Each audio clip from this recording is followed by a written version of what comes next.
welcome to Survivor with Jay, Jack, and Colleen. My name is Colleen.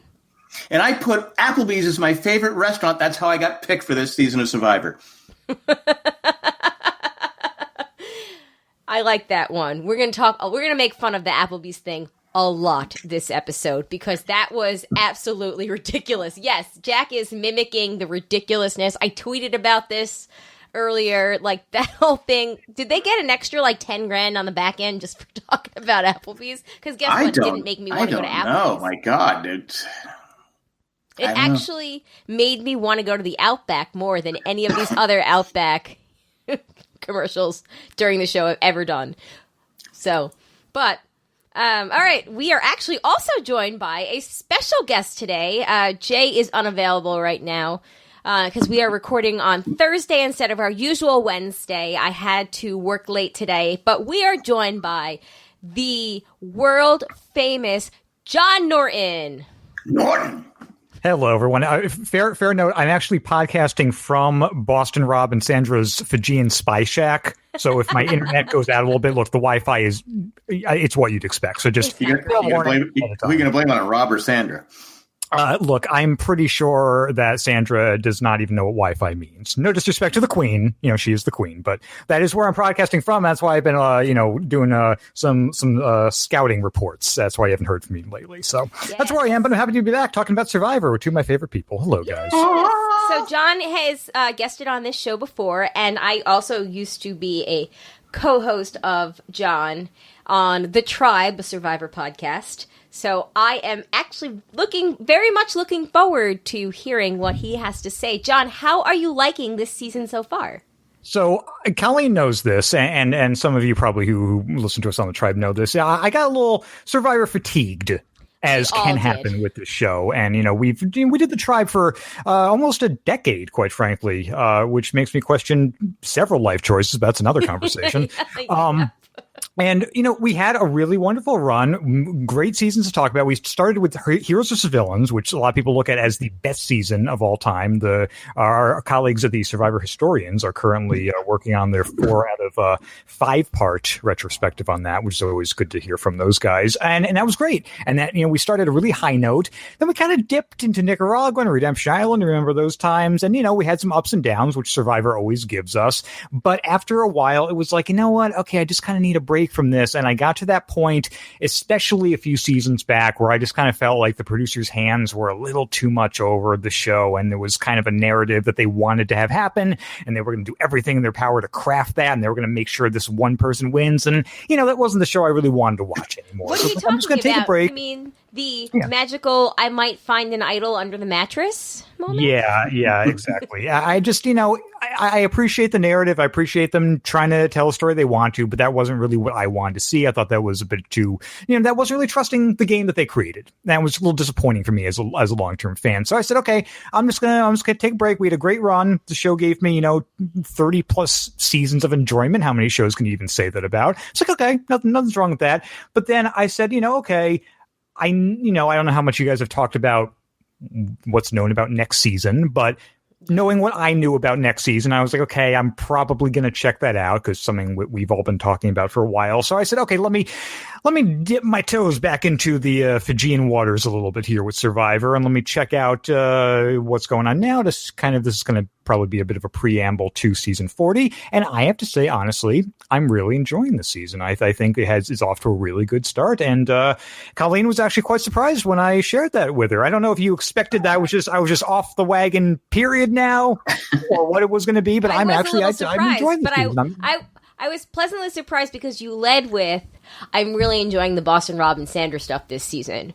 Yeah. And Colleen, I think you were surprised because you're like, well, this is so gimmicky. And you're such an old school fan. And I did say that to you. I was like, but you don't like shiny things like that. Exactly. Well, here's the thing. At this point, though, with Survivor, I think anyone has to realize you're going to get a gimmick. It's we might as well just do Gypsy the Musical. You got to get a gimmick, and that's what it's going to be. There isn't going to be a season unless the gimmick becomes there is no gimmick, but I doubt they'd ever do that, where you're not going to have something. Yeah, I mean, eventually it's going to be Survivor 42, bump it with the trumpet. Like, you're going to have something. That's your musical theater bingo references for this episode, Survivor, Jay, Jack, and Colleen. So, you're going to have something. But the thing about this gimmick is it really isn't that different than if it's Exile Island or whatever. In fact, it's more interesting than that because you get two people who we do like a lot. We like hearing them. We like hearing their banter. We love hearing their commentary. I was saying to Colleen, what this season really makes me want is Sandra to re-record a commentary track of every tribal council in Survivor history. Like, I just want to hear her making fun of every contestant from day one at this point, which is wonderful. But quite frankly, what they do with Island of the Idols is really interesting. And it gives us something different. It was great when they had, the Mission Impossible sneak into the other camp and get ashes from their fire. Like, it's ridiculous, but it was kind of fun. And if you're going to have something that is in between, to mix it up in these episodes, I think they're actually doing a good job. I like that they make it clear we're not players. We never will be players. Because if anyone, maybe not Survivor, but if you watch Big Brother, they've certainly done stuff like that where, hey, they're just mentors. And 2 weeks later, they're in the game. It's like, well, of course, we knew that was going to happen. I like that they're putting it out, that that's not going to be the case here. And that they're just really doing this as a bit of a, it's their idol twist, quite literally this season. But it's really not all that twisty compared to other Survivor gimmicks that they've done. So I'm fine with it. Right. So what you're saying is you would love for the Survivor spinoff to be Mystery Sandra Theater 3000. Yeah. MST3K, but the S stands for Sandra. That's correct. Yeah, exactly. Yeah, no, I definitely agree. But let's get into the episode at hand, which would be episode 5, Don't Bite the Hand That Feeds You. And that was a quote that we actually got right at the very beginning from Missy, I believe, right? Yeah, it was Missy. It was, yeah. She made it clear. Didn't she say, don't bite the hand that feeds you? You shouldn't. You really, really shouldn't. No, she's talking about Neil, because Neil, again, it just seems like all these people get blindsided. Pout. She was She was talking about hashtag Ding Dean. Is that what Jay called him last week? Yeah, I think it's Ding Ding. No, I think that was from a listener, wasn't that? Was from... Oh, that's right. Mandy wrote it and said Mandy wrote Ding Dean. Yeah. Can we all agree that he wins the award for worst reaction to a blindside from Tribal Council maybe ever? Yeah, like, not only are you clearly upset about it, but he goes to every player individually and starts interrogating them about it. Yeah. It's like, dude, take a moment, please. You are not doing yourself any favors here. Wait, pick me. So, I actually loved that whole sequence where he became Detective Dean to figure out who orchestrated the vote. Because he does have a good name. I mean, Dean Kowalski, he does sound like he's like a 40s detective with a drinking problem or something. I mean, he does. Like, is he a cop or is he? No, he's the. Isn't he like the contract lawyer or something? A lawyer or a contractor or something? Because he said I have to become Detective Dean. I go, oh, he's a cop? I didn't. Well, in my fanfic, he got kicked off the force for, unnecessary violence. And then he's like, now, he's sleeping in his own detective agency until some leggy dame comes in at 2 a.m. Wow, that is very different than my fan fiction in which he gets kicked off the force because he's crying under his desk with a cigarette and a bottle of Jack Daniels. I just crack up when these, because it seems like this is the third time or fourth time that someone's got blindsided and they overreacted. Yeah. But this is why I actually appreciated that sequence so much, because it could have been your typical you guys didn't tell me, wah wah wah. But instead, they actually went with this whole scene, a scenario. He had a start and a middle and kind of a finish, with right. Missy being grow up, dude. But it was, I thought that was very entertaining. As far as overreacting to blindsides go, at least there was a plot. Yeah, I guess so. I do have to say, though, I'm quite upset with this episode that they robbed us of the scene I would have bet any amount of money after the last episode that we were going to get, which is the returning scene of Nora back at camp with her tribe saying after they just don't let her be a part of the tribe. That's one of the funniest things I've ever seen. On Survivor, literally, that made me start laughing out loud last week when they take a giant amount of time with her at camp, setting this whole thing up, and then they all just tell her unanimously. She's sitting. It was hilarious. Literally, if that doesn't make the next funny 115, I don't know what Mario's doing. Because that was one of the few things on Survivor I literally started laughing as I was watching that. We didn't even get any scene with them back at camp. I couldn't believe that. I said last week it was a shame they won because her coming back would have been great TV. And I looked online. I couldn't find it. So I don't know. I guess they decided not to show us. I was hoping that there would be a bonus. Did you try the CBS app? Because sometimes the bonus stuff that's on there is different than like the scene. I have I'll check it when I'm done here. I forgot to check that. I forgot all about it in general. I went on YouTube and looked. I couldn't find it. So yeah, that was great. That was great. But we did get Nora's crazy laugh at Tribal tonight. So God, the editors are having a field day with that. I know. And squeezing the water out of her boobs. Yes. We got that too.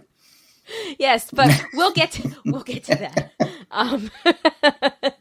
We go over to the challenge. It's drop your buff time. By the way, I forgot to mention, but the what is it called? B-roll footage or whatever. Like there was a beautiful sunrise when Dean was being all like emo by the beach. Like I thought that shot was absolutely gorgeous. There was like the sandbar shot that they had the challenge on. There was another shot that was like clearly like maybe slow mode or digitalized of like a wave coming in. So I really enjoyed that one. I enjoyed all of it. I appreciate that stuff. The natural beauty of the things that are on TV. Just saying. No, I mean, Survivor, look, we've always said that about the production team. They do a great job with the environmental shots. They do. It's beautiful. Yeah, they do. But okay, anyway, back to this. So they're at this beautiful sandbar island. It's drop your buff time. It's a new Vokai is a 4-4 split. It's Dan, Jason, Tommy, Lauren, Aaron, Missy, Elizabeth, and Elaine.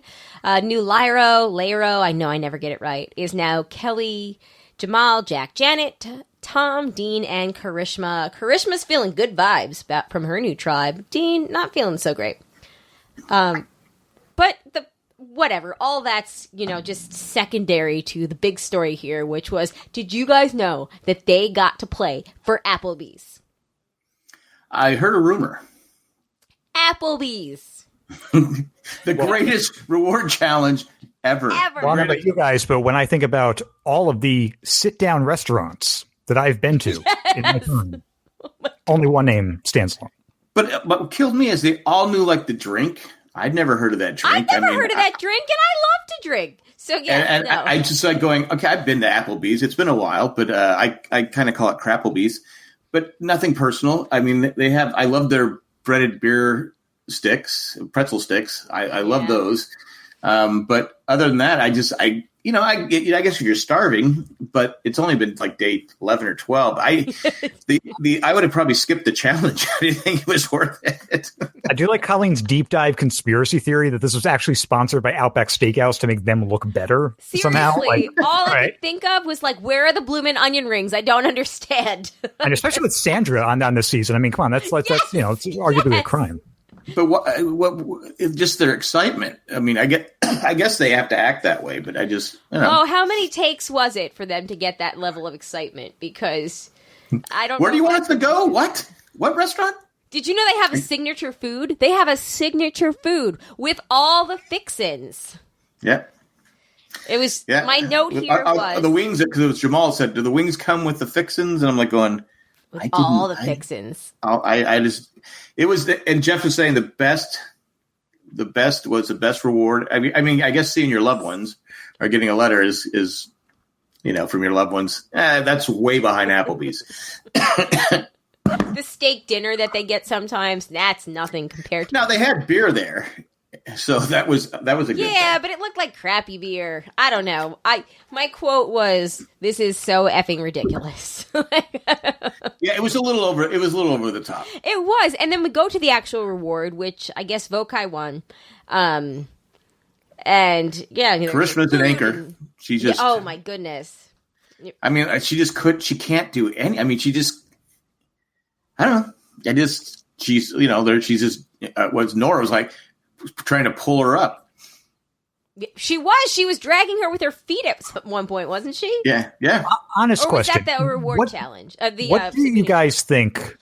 What do you guys think the producers saw in her? Like, not trying to be mean, but and I appreciate the fact that she's not, a mactor and all that, because we've certainly had seasons filled with people who kind of don't bring a lot to the table that way. But I'm literally going from a production standpoint. I don't get it. I don't get why she was cast on the show. Applebee's is her favorite sit-down restaurant.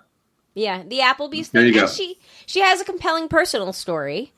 As we hear, it's definitely something that, like, because I was listening to it and I was like, oh, my first thought was that's very, I hope that you can, be your own woman and do what you want. My second thought was like, oh my God, her husband's probably going to hear this.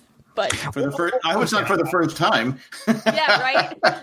Well, and it was amazing because they kind of glossed over this in the episode a little bit. But I literally, when we had that moment, getting a little ahead of ourselves, when she started talking about that, I literally thought, like, have we ever heard this on Survivor before, where someone's like actively talking about the fact that they're in an unhappy relationship and that they're in a bad marriage and this and that? And that was a fairly big deal. Right. I don't remember us ever hearing something like that before. But I don't. Maybe that's why she's on. Maybe I don't know. Maybe I don't know if that alone, if they could say like, well, eventually we'll get that moment out of her. But I mean, it is, challenge wise. Yeah, she can't make to get, a lot of people can't, we've seen that in the past, but I don't know. I do sort of wonder, I'm so curious to like see her audition video or, see like what would have it been that actually intrigued people. But I mean, that was actually a pretty big deal that we got that conversation. Nothing really that much more came of it, at least for now. It also made me think she was probably going to be the one voted out, because we sort of got more of her story in sort of lost fashion. We got like that, fully formed narrative about her. And then next thing you know, she's going to get killed off, which didn't end up happening. But it also was funny because that whole scene started with someone asking her, so do you have like an arranged marriage? I'm like, okay, this is going to be a moment where someone's being like unknowingly racist. And she's like, yeah, I did. I'm like, oh, okay. Yeah. I mean, the question still was sort of that, but then the answer just turned into. But I'm wondering if she said something before that we didn't hear, because why would someone just say that? Yeah, she might have been talking about her marriage ahead of time. How maybe she didn't know him well or something like that. I actually agree with that. There has to be. I mean, you have to be pretty stupid to say that. I mean, there are stupid people out there. Well, the Long Island dude didn't say it, so I don't know. Yeah. Just from an editing point of view, just was funny. That's how they start the scene. So you're like, it's going to be some dumb white guy thinking that, but then she's like, no, yeah, I did have an arranged marriage. Right, it was. So, and we can, I mean, if we want to just go, up to this now, because essentially we just skipped over the reward, which was basically Elaine saying, like, let's see how it is after the honeymoon phase is over and we're all sober again. So, which she's right. She was right. Yeah. She's very observant. She was like saying, my tribe is giving them all this information. It's always the wrong thing to do. People noticed her the first week. She's the most dangerous player out there because she's so perceptive and she knows how to work people. The longer they let her continue in this game, the more dangerous she is. And I think that she's going to go pretty far in the game. She's in my top 3, right? Is she my winner's pick? I don't know. Hold on, I can look. I mean, I'll look when we get to that point. But yeah, no, I really like Elaine, and every week I like her more. But then, we go back over to Lyro. Karishma, we have this Karishma thing. Why was Tom still full of sand? He didn't shake it off at all anyway on the way back. Hockey player. Hockey, you just leave it there. You're a hockey player. Okay, well that works. That makes sense. You get cut. You just keep playing. Speaking, I'm sure you guys have talked about this before, but can we just take a brief moment to talk about the horror movie-esque, flash forward moments we get at the start of every episode now? Which this episode was the most, stylistically. You have, Tom covered in white sand looking like a Shinto ghost. And then you have, the two girls fighting at camp. And you're like, oh my God, what's going on? Someone's going to die this episode. I mean, I love it. We don't have previously on Survivor anymore. It's okay, they're trying new stuff, which is kind of cool. But this was okay, this might have been a little misleading this week, guys. Yeah, that's true. What's the challenge worth the reward? I guess we didn't really talk about. I think that the Crapplebees is probably an apt name for. Okay. Yeah. Because wouldn't you put Karishma with Jamal's a wizard with the puzzle that we've seen so far? Why not just put her with Jamal and just tell her to stay out of the way? Because she messed up the puzzle last week. Remember? I know, but you have Jamal. Let Jamal do the puzzle and let whoever messed it up. But yeah. Who was with him? Was it? I didn't even know who was with Jamal, but just have the other person do the crawl through the sand. Yeah, I knew she couldn't. I mean, I was like, why is she doing it? Yeah, I know. Anyway. It was. I mean, whatever. But it turns out Dean and Kelly have a mutual friend in his ex-girlfriend of, I guess, longtime ex-girlfriend. 6.5 years. 6.5 years. Yep. Karishma goes to Kelly too, so I guess Kelly is positioning herself pretty nicely for the social game hub, right? Right. Also, did you guys notice on one of Kelly's confessionals? I didn't, I don't remember if they did this any of the previous weeks, but literally on her lower third where it says Kelly and her occupation, it literally said one immunity idol.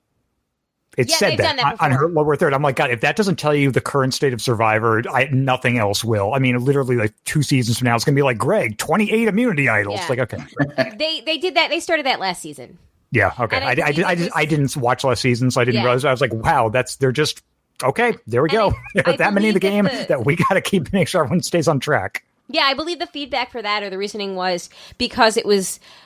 people were complaining that it was, aka probably Tyler Perry, let's be honest, that it was too confusing to keep track of who had an immunity idol because there were always so many in play and they were getting played so often. So they started noting last season who had. How about cutting back on some idols? Yeah, right. Like this season.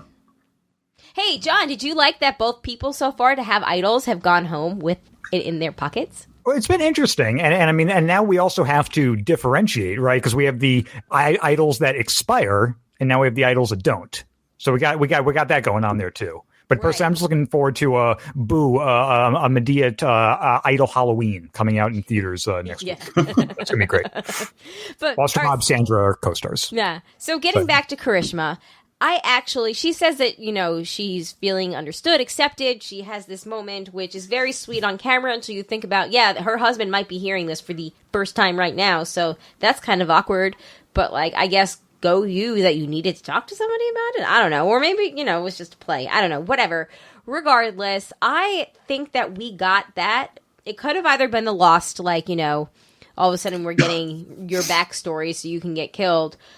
Thing, or it could have been that they're setting her up to go pretty far in the game. I think she might be final 3 or number 4 out.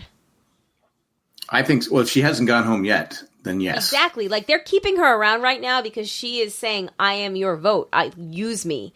Which means they're going to. So at what point does she turn on whatever it was that they saw in casting in her? And that because Jay picked her as his winner's pick, remember? Yeah. And he's been lamenting. So Jay's been lamenting that he picked Karishma because he really liked her in the first episode, and I think maybe in the video. And since episode 1, 2, 3, and 4, he was like, "Oh, I hope she gets out soon so I can pick a new winner's pick and still get points."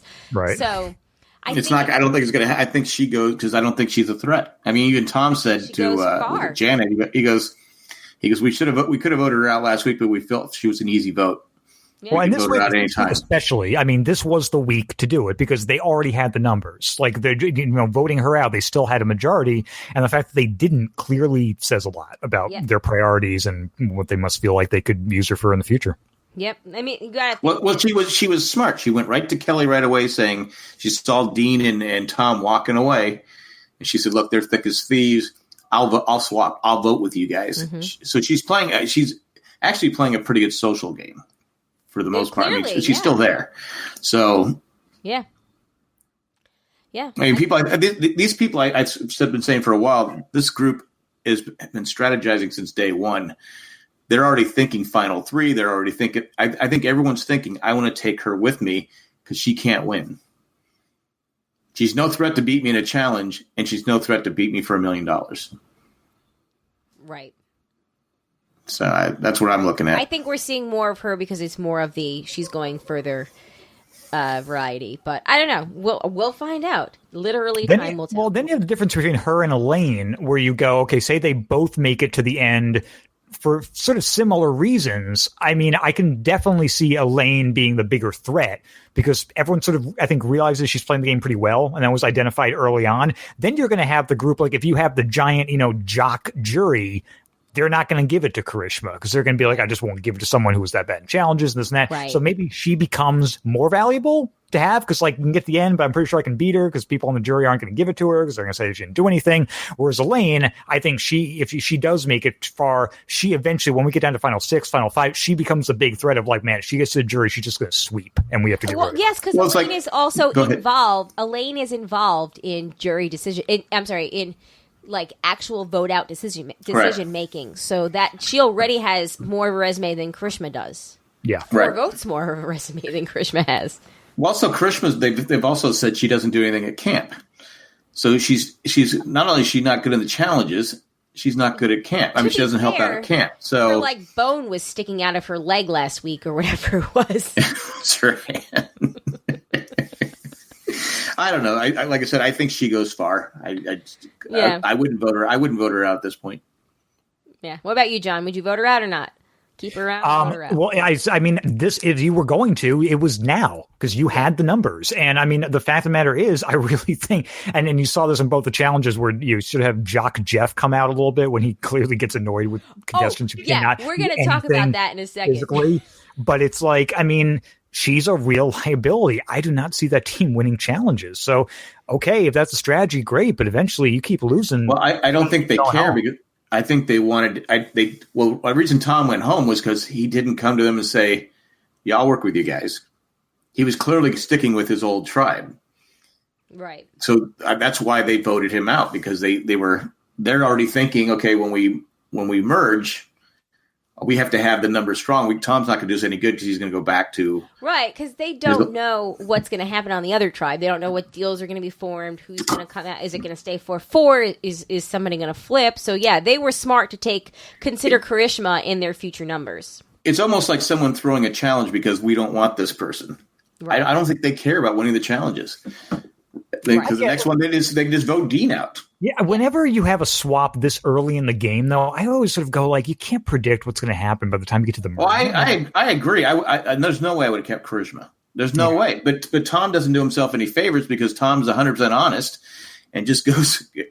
Even Janet was saying you could tell that he's not going to come to our side. He's right. This is who he's got his core people. And that's who he's going to stay with. I mean, that's clearly how they felt. I didn't necessarily get that from anything we saw watching that, but clearly they did because that was one thing with the Tom vote. I was like, that wasn't necessarily telegraphed in the episode. Like his name in and of itself didn't really come up as like, oh, it should be him or one other person. So, going into it, I was like, okay, I guess it's charisma maybe, but then it was like Tom, like, okay. I mean, clearly they did feel that way, but yeah, I just that early on when we have a swap, I just go at this point, you might as well just start the game over because I think by the time you actually get to a merge, which sometimes could happen later because of the fact you had a swap. I just think, all bets go out the window at that point. Yeah, maybe you still have loyalties going back from your old tribe, but at this point there's going to be so many rounds, so many vote outs, so many deals, so many situations that come up. I just don't think you can rely on old loyalties. Oh, I agree, but like Tom, you could tell when Jamal came with him and Dean were there, he goes, well, we know it's one of the three of us. What are your feelings? What are you thinking? His spill was, I'm going to, let's keep us strong if we want to win. Do you want to win? You got to get rid of Krishna. She's useless. But that they didn't care. Tom should have said, look, I'm willing to work with you. I'll vote with you. We can merge it. But he didn't say that. He just, he's just who he is. He's Tom. But you know what? We'll get to that in a second. Leading up to the challenge, we go back to Vokai. Aaron wants to connect with people, so they'll still keep him around. So, kids, socks, wife, whatever. It's all of it. His socks have his kid's face on it, which was actually kind of awesome. I thought that was pretty sweet, yeah. I thought that was really cool. Actually pretty smart. Now you're going to see more survivors doing that. I'm surprised that hasn't happened before. I would totally do that because I tattooed my whole family on my chest. But you don't see your kids. You don't see. I mean, he could see he got emotional. I think his kid was 5 or 6. He said, and literally, like they said on the show, for his kid's age, like that's going to be awesome. That the kid could see himself on TV and like that was well done. I remember my kids were young, and even my grandkids. If I don't see them for like 3 or 4 weeks, I go, oh my God, they've changed. Yeah. Can you imagine, especially at that age, they change so fast. That's got to be the hardest thing about going on Survivor when you have young kids. I mean, it's different when you have a wife. I know it's hard to leave your wife or husband or whatever, but it's leaving your kids behind. That's the hardest thing to do. Yeah. Yeah. It is. I think so too. Well, good dad points for him, for sure. Yeah, for sure. But Tommy and Aaron form an alliance, so they decide they both have to make the merge because they're like bros now, which is everybody's favorite thing on Survivor, to see some bros team up.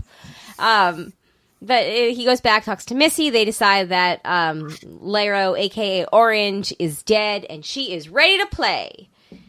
We go over the challenge. This is my favorite. Jeff was like, Karishma's been slow in this challenge, and she shouts, no, I haven't! Yeah, I give her credit for going back to Jeff like that, but after that, Jeff was like, okay, now you're on my list. Because then literally the whole thing, I was like, is this Cochran or Karishma? I'm so confused. They gotta wait for Karishma to get up on the thing. You don't question Jeff. That was a mistake. Yeah. But it was still awesome. The she was slow. But you know what? If you do stand up to him, I think at some point he gets to a point where he respects you because, like, Penner, Cochran, like, he got to a point where he, like, would chuckle if they would, like, give him lip back. Yeah. They were men, so who knows if there's a difference. Yeah, I was going to say there's a bit of a theme to those. But... Yeah. I can't quite place my finger on what it is, but it's definitely not... one of those doesn't belong here. Something's dangling there. Yeah. Anyway. But, do we agree if Karishma's not going so slow, do they win this? Possibly. I think neck and neck. I mean, why wasn't she just in the? Why don't they just have her sit in the water? Like I think was it Lauren? Which she didn't do anything. She just sat in the water. I mean, it's not. It's bad strategy on this tribe's part. You know she's going to hold you back. Put her in. It's that whole thing where you got someone that can't play, is not good at a sport or good at something. You have to try and find a place to hide them. Right. And I blame them. They lost because they didn't put her in the position. Maybe she said she couldn't swim or tread water for that long, so they couldn't put her in there. Hold the side of the. Hold the side. Yeah, I don't know.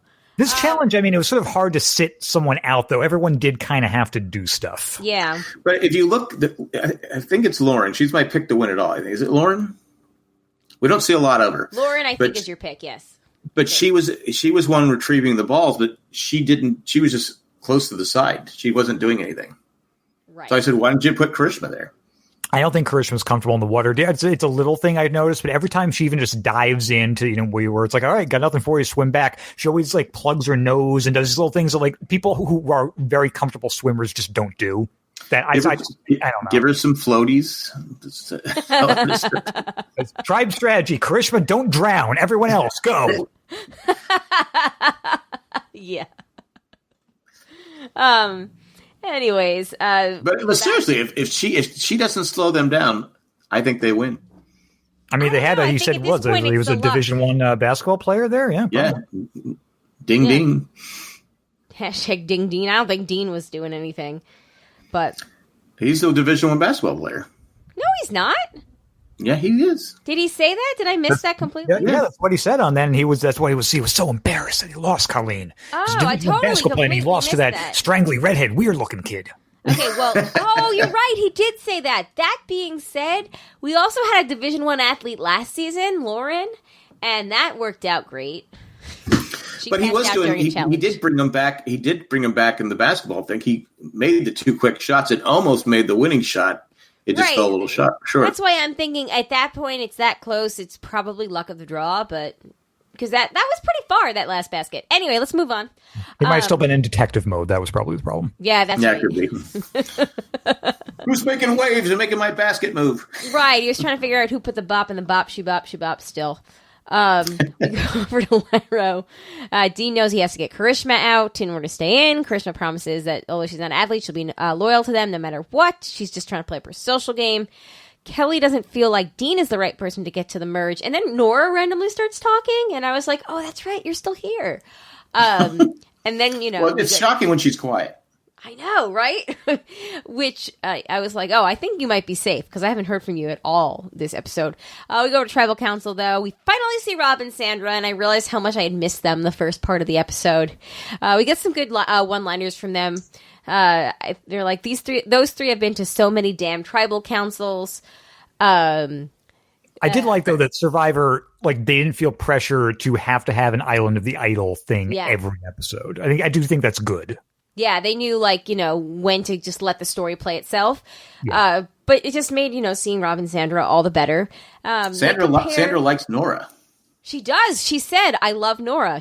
And I was like, interesting, because while you were listening to Nora talk and then calling her crazy, I didn't think that you did. Yeah, that just shocked me when she said that. Yeah, but then in retrospect, I was like, that's right. Nora is Sandra's people, I suppose, in Survivor. Did Sandra ever just, when Jeff started asking her a question, just start laughing? No, but I think on her three times in Survivor. That was one of the funniest. I go, what is she doing? It was so random. them. My note actually says, Nora is laughing. Period. What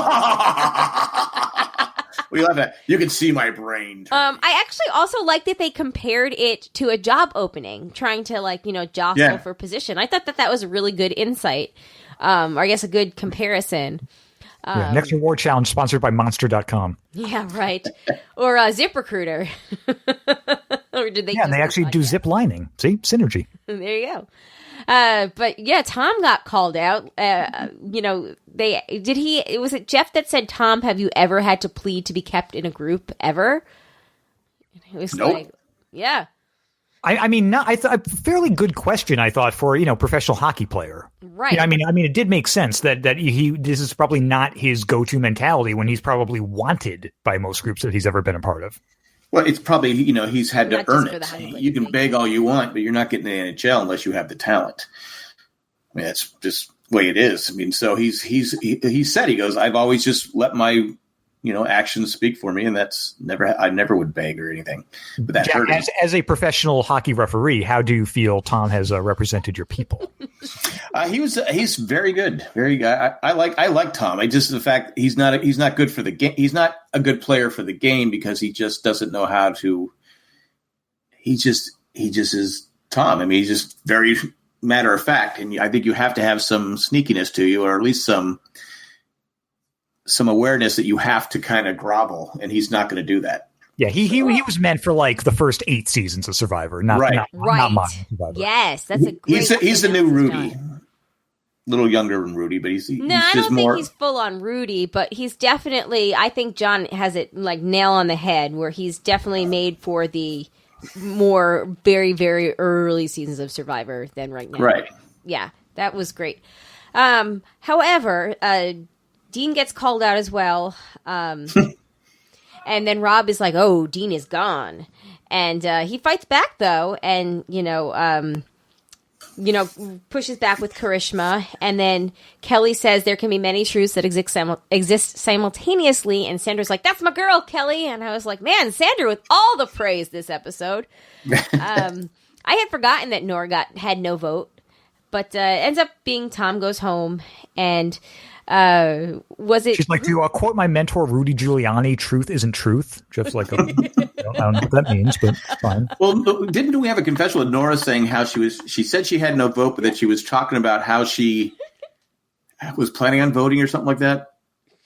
It's Nora, so she was confusing me, but I was like going, I go, what? You don't have a vote, but you're sitting there planning on how you should vote? Or I don't know, something she said, I went, all right, I don't know what you're talking about. It's so Nora. That's so Nora.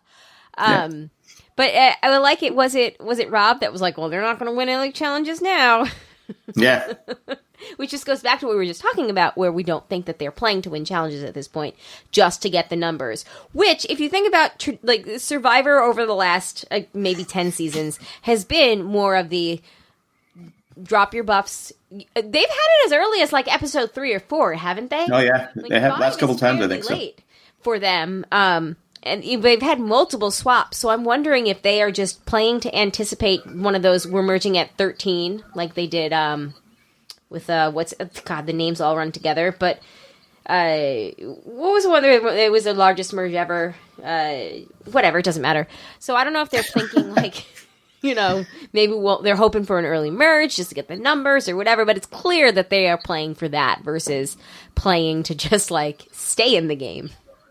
Yeah, well, interesting to think about what the mentality for the vote out was, because clearly at this point it was between Tom and Dean. So I mean, that much was clear. So it was interesting to think that probably Dean should realize his head's on the chopping block. I think he has to at this point. You would think so. He's a detective after all. There we go. All right. But I agree with you, John. I think it's too early to be playing the numbers game when but again, like I said, Tom is so honest that I think they just believed he was not going to. But if you lose, what if you don't merge for like 4 or 5 times? What if it's I think they're just taking that. Eventually, you're going to start voting your own out. So it reminded me of Survivor Vanuatu, where you had a tribe separation between genders. You had the women's tribe, the men's tribe. I just had to explain what that meant. Good job.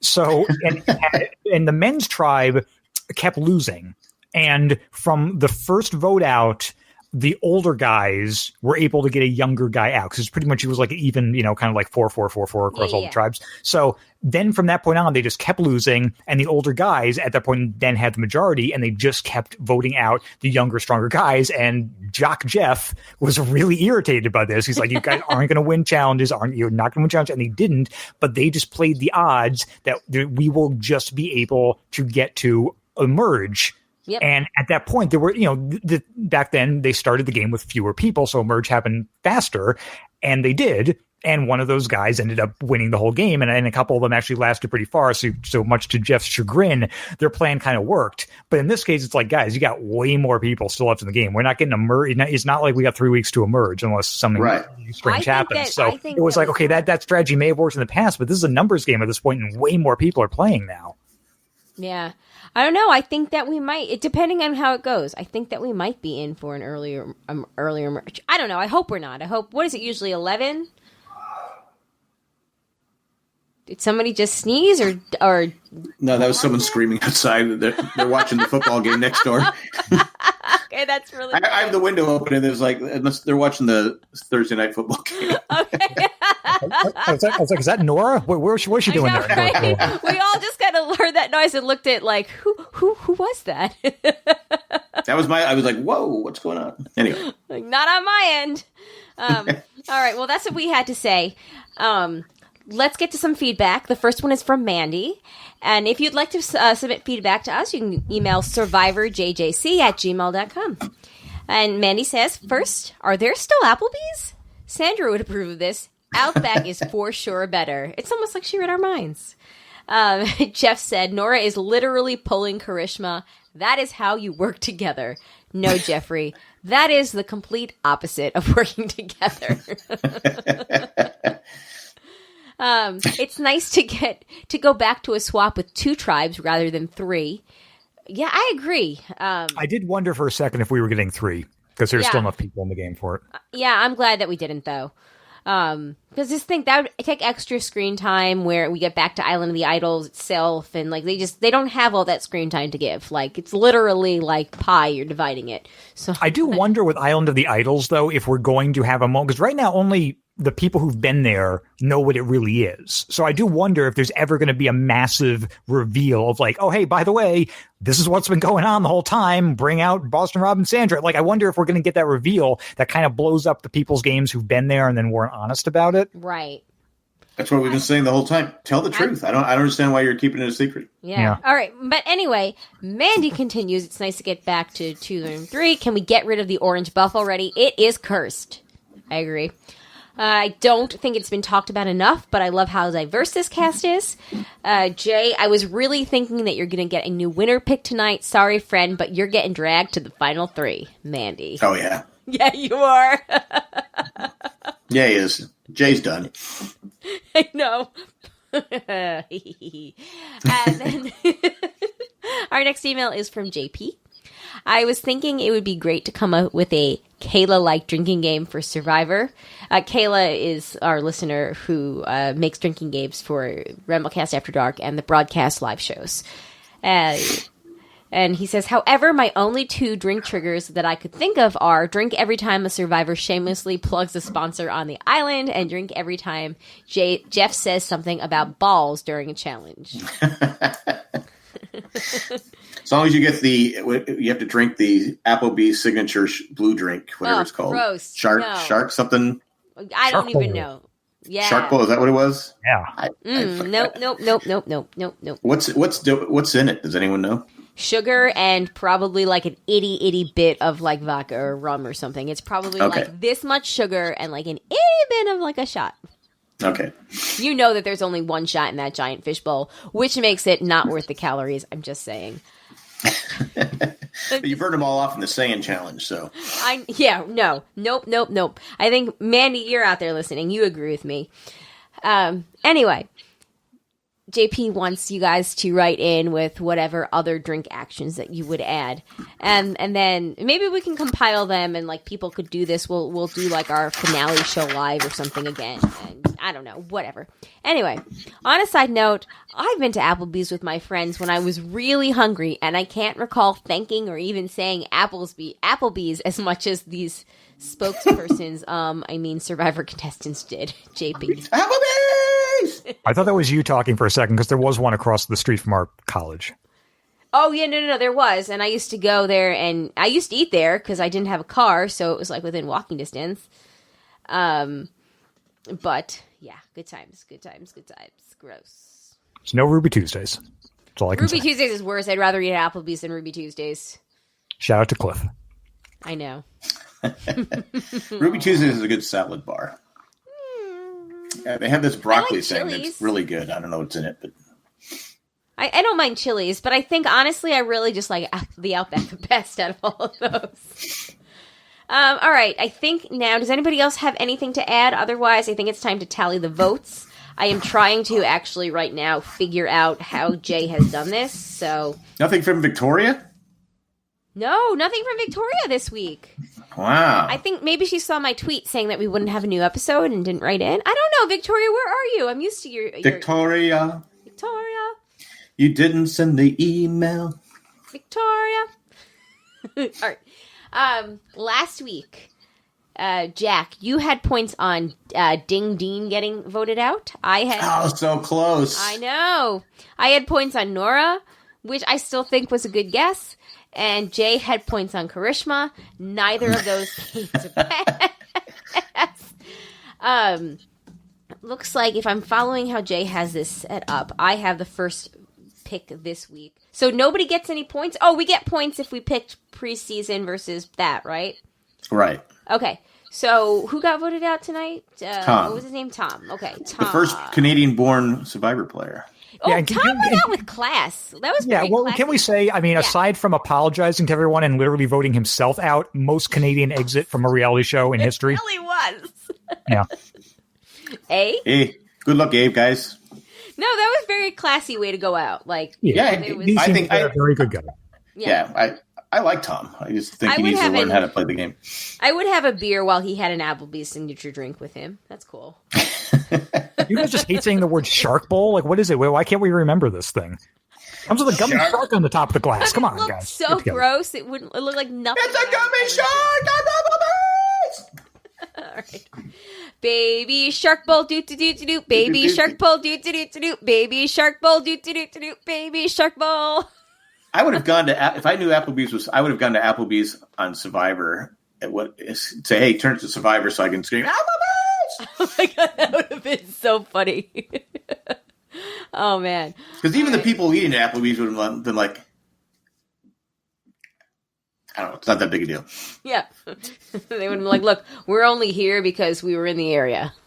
Now, if Applebee's were to sponsor our show, I could lie. I suppose. Yeah, I could. Applebee's, yes! Yay! After this episode, they'll be lining up, I'm sure. Absolutely. They have bacon cheese fries? I could do that. I think they do have bacon cheese fries. Like I said, their beer dip pretzel sticks are excellent. Okay. I do like those. Okay. Right, now we're really sounding like the people at the reward challenge. Like, with someone's holding cue cards up to us, or like, and I really enjoyed the special of the day. It's like those legal commercials where someone's they look like they're being held by gunpoint off camera. They're like, Tom Walton got me $200,000 for my injury. I'm glad I called you, Tom Walton. Right. The Jack production. Were they all cheering? Because it could have been like Blazing Saddles. I didn't get a harumph from that guy. So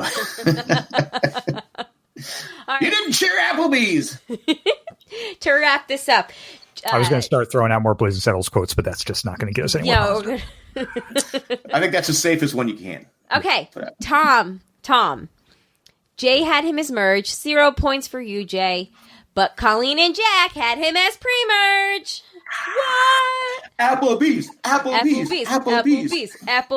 I have literally no idea. Oh, here's the tally. Okay, so Jack, your winner's pick was Lauren, mine was Elaine, and Jay's was Karishma. And we are all now tied. Hold on. 3-3. Oh, no, I'm sorry. You guys have 3 points. This is my first point. I was going to say, you didn't have any points before. I'm on the board, baby. I'm with Jay, though. I would have had Thomas merge. I think he's a solid kind of merge pick, though.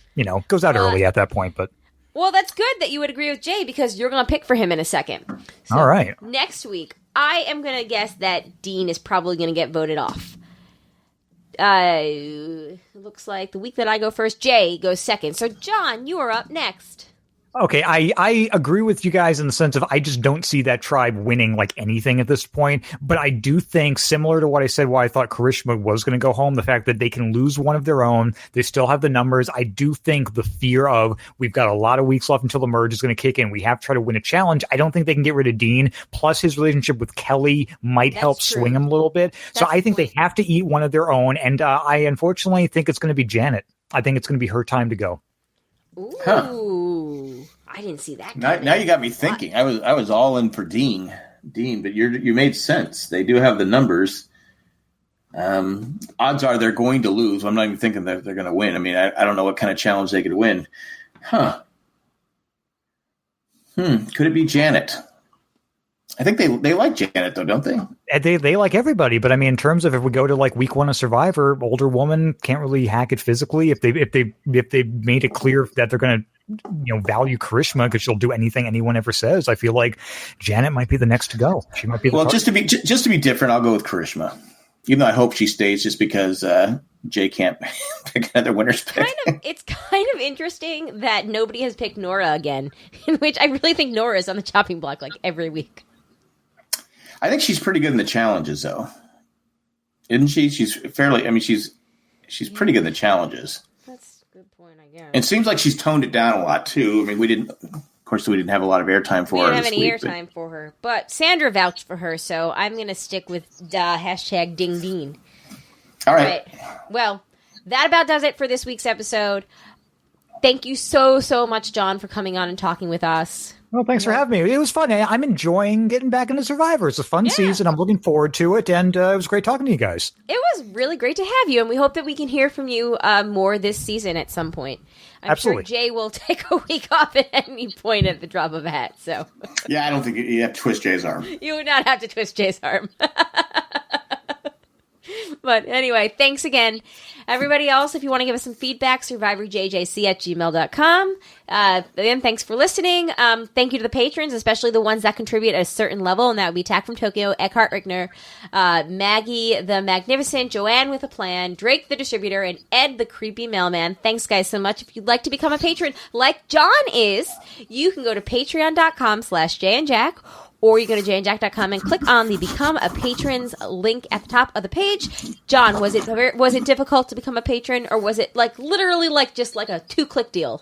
Colleen, it was so easy, it should have been a crime. There we go. See? We call him Drake the Destroyer. We call him Drake the Distributor. Okay, we call him the Destroyer. Well, she did that by memory, people, by the way. She wasn't reading. She knew all the names right off the top of her head. I might say them every week. I used to write them. I used to have to write them down. You used to. So I always do them in the same order. Sometimes I switch Drake and Maggie, but I always generally do them in the same order. And a couple of weeks ago, I did them out of order to see if I could do it, and I was so messed up. It was 3 different takes. We were counting. We were wait, there's 6 of them. Who did I say again? And I was why don't I just re-say the whole thing in the right order? So anyway, it was pretty funny. That'll be on the bloopers someday, I'm sure. But anyway, yeah. It's easy to be a patron. Do it. Christmas is coming up. Hanukkah is coming up. All the holidays. Somebody's birthday that is coming up. You Festivus. Anything. Festivus is coming up. I'm sorry. Amazon.com. No, it's janjack.com/Amazon. I was right the first time. All lowercase letters if you want to shop through the affiliates link. Again, it's janjack.com/Amazon. For all your pole buying needs. Yes, exactly. If I think you could probably order an Applebee's gift card through Amazon. Actually, I probably can. You actually Applebee's gift card. You can. So I don't know. Get an Outback gift card through Amazon. Okay, if anybody does that, like gets an Outback or an Applebee's gift card through the Amazon, let us know. Jack will look it up and verify it, and I don't know. We will give you a shout out, or I don't know, maybe Matt can draw them. We'll volunteer Matt to draw them like an Applebee's or a Outback painting or something. Or yeah, if you really want to add that je ne sais quoi to your white elephant parties this season. Yeah, you do. Yeah, let us know, because that would be hysterical. All right, anyway, on that note, guys, John, is there anywhere that people can find you? You can always just follow me on Twitter, twitter.com/John Norton, or Instagram.com/John Thomas Norton. And that tells you what I'm up to. So you can just check me out there. All right, Jack, you've got to go record a Crazy Hank right now, right? What are you doing on Crazy Hank? So we're going to do a live Survivor chat. So, ooh. Yeah, so basically I'm going to talk about the same thing I just talked about. Well, that'll be exciting. But JP and Christy should be fun. Okay, well, we're going to be listening because we want to, if you steal any of the talking points that John or I just gave you. Oh, I wrote them down. I wrote everything down. All right. You can have it. You can have my intellectual property because it's not that intellectual. So enjoy. And as always, you can find me on the broadcast with Amanda Shanny and Colleen, or here, or I don't know, on the Facebooks or something. Anyway, everybody, have a great night or day or whenever you're listening to this. My name is Colleen. My name is John. And I'm Applebee's. All right, peace out, everybody. Okay, bye. That's the hardest thing to do. Jack is literally just waving at the camera, so great.